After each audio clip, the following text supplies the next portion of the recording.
Please, do not be alarmed. I am neither monster nor murderer, though that is the duality of existence that defines San these days.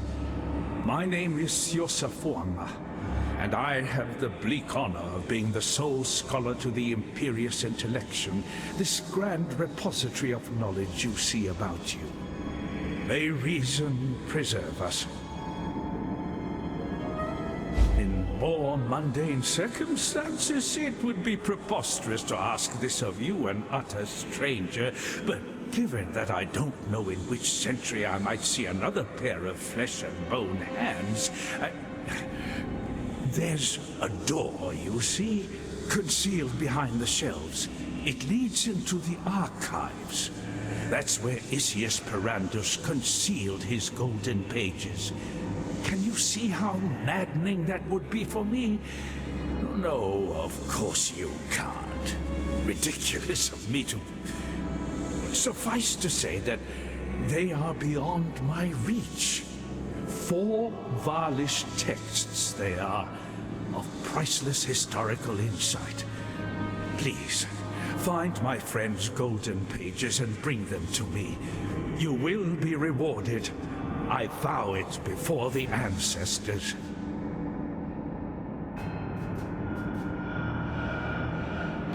It is the Karui way to observe nature in nature. The fish without the sea is no longer a fish. It is dinner. The Eternals did not see it that way. An Eternal catches the fish, guts the fish, preserves the fish, and places it in a box. Only then does the Eternal feel he truly understands the fish.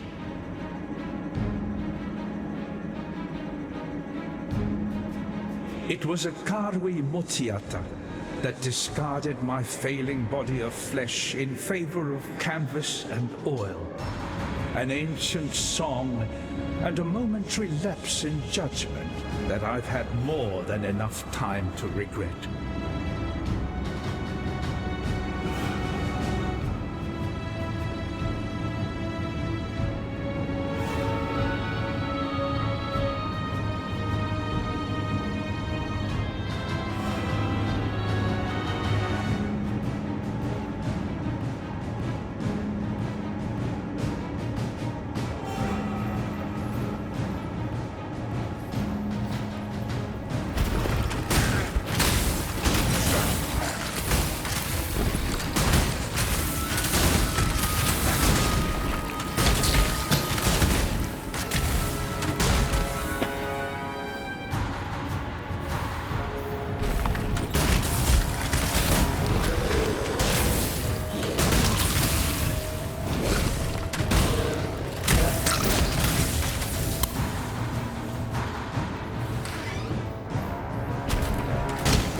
I'm not up to that just yet.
Up to that just yet.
hardly hope for better results.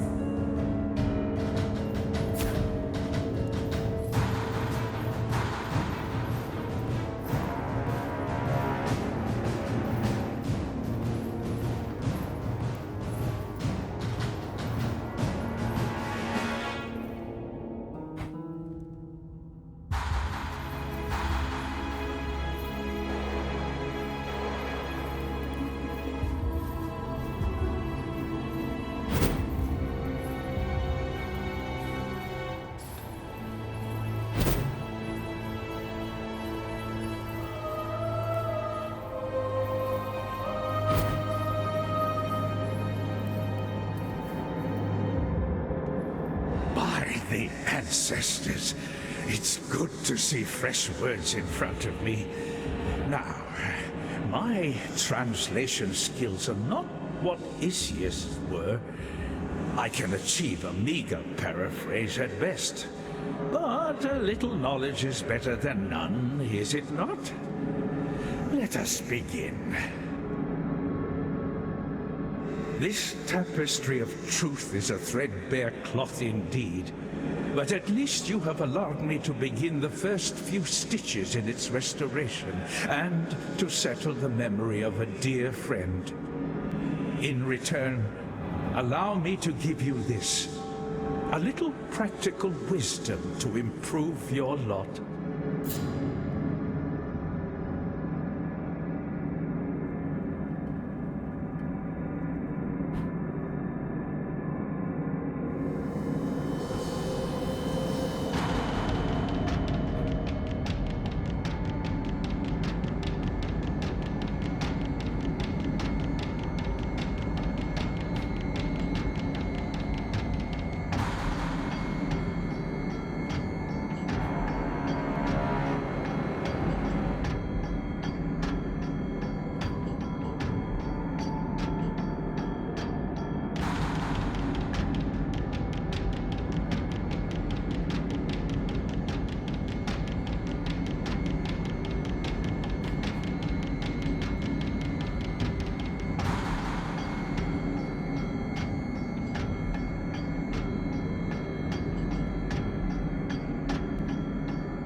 Word. Valish contextualized syntax is a slippery eel indeed. Let me see if I can grab it by the gills. They carried their virtue gems to Doriani's bed. No, that's not quite right. Ah, yes. Doriani's cradle. The historian finishes that it was a price they needed to pay to ensure a Valish future. A cradle of virtue gems? What sort of Valish future did Doriani hope to ensure?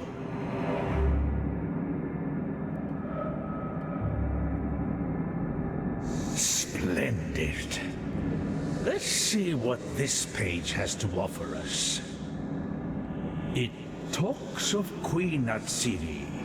Now, here's a portentous line. She drenches her altars with the blood of those deranged enough to question her vision. The next piece is a real eye-crosser, but I believe it refers to a communion. Something to do with the harvest moon? Again, Doriani seems at the heart of it. Good. This line I can read without issue. This will be our final night of fear, our final night of suffering. Sacrifice, communion, the harvest moon. An unsettling combination.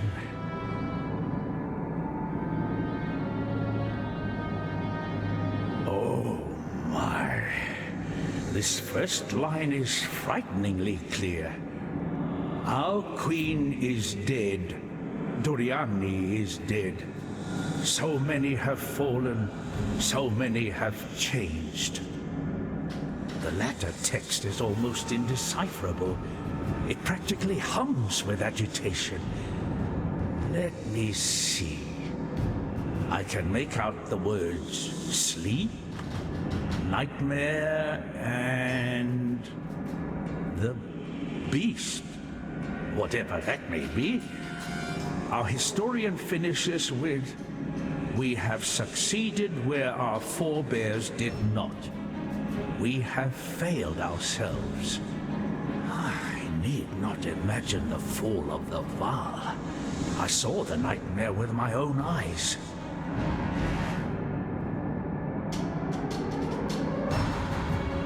Strange. I was put in charge of dating the most antiquated of texts. This parchment, it's a remarkable copy, but it's no original. Much younger. Oh my. Listen to this.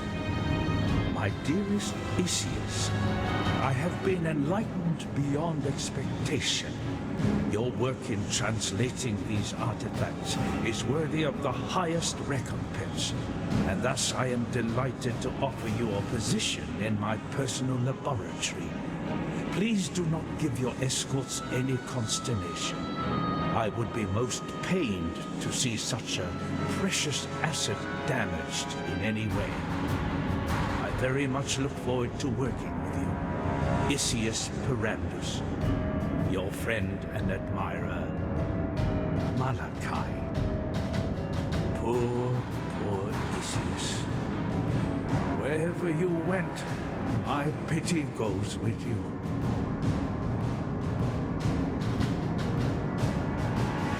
I suppose every civilization has its Doriani, its Malachi, men of divine talent and demented ambition.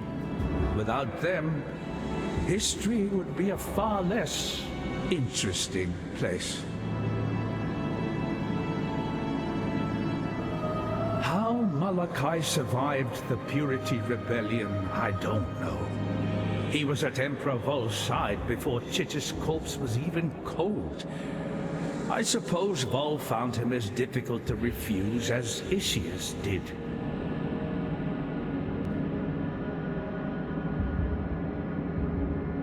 Malachi would never have risen so far without the patronage of an emperor like Chitis. It would appear that Doriani and Queen Atsiri shared a similar relationship. It was said of the beautiful Atsiri that she wished to see her likeness reflected in the still waters of history. Chitis was no less self-impressed. Of all the sins, vanity is the most hideous.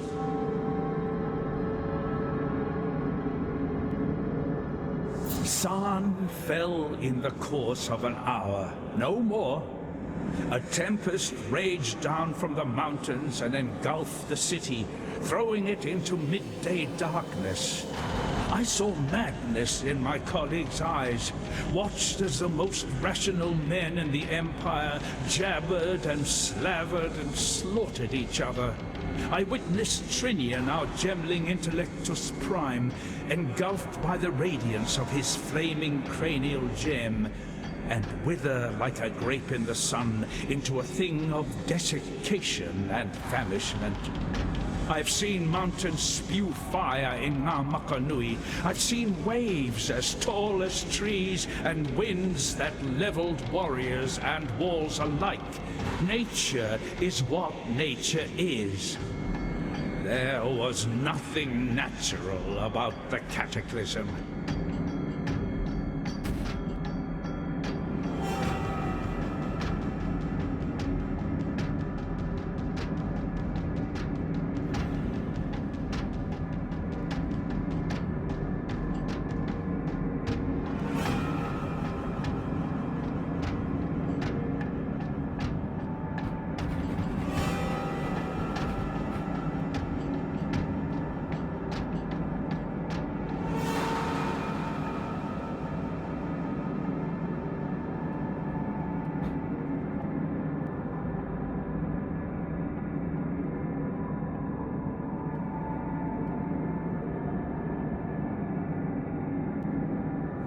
Go with care, friend.